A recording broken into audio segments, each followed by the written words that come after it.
The other day I found myself sitting next to a young man, and I'm sure I'm not the only one with this ability.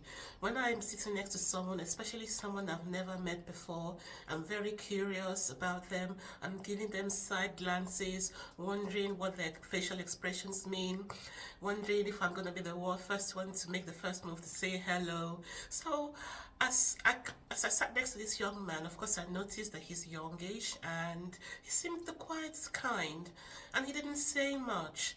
And I thought he might be thinking the same thing to himself. Who is this lady beside me? Let me just mind my business. And I thought to myself, I've met a kindred spirit. So as time went by, I plucked up the courage. I touched his shoulder and I said hello and introduced myself. And he's such a lovely person, soft-spoken, gentle character. And I got to know just a little bit more about him. And I saw him observing me too. And I thought, okay, this calls for one of those special things, a memories moment. And as usual, I had a pin in my pocket. So I had a note and I wrote a very, just an encouraging, phrase in the note. Nice to have met you. I hope everything goes well with you. Take care and God bless.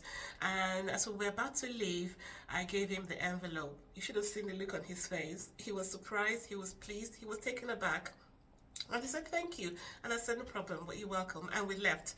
Incidentally, I had to retrace my steps because I got a phone call to go back to where the meeting place was to meet up with somebody else.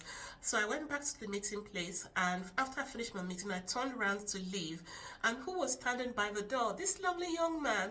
You know what he'd done? He'd hung around hoping he would see me so he can thank me again, because he'd opened the envelope and seen the lapel pin.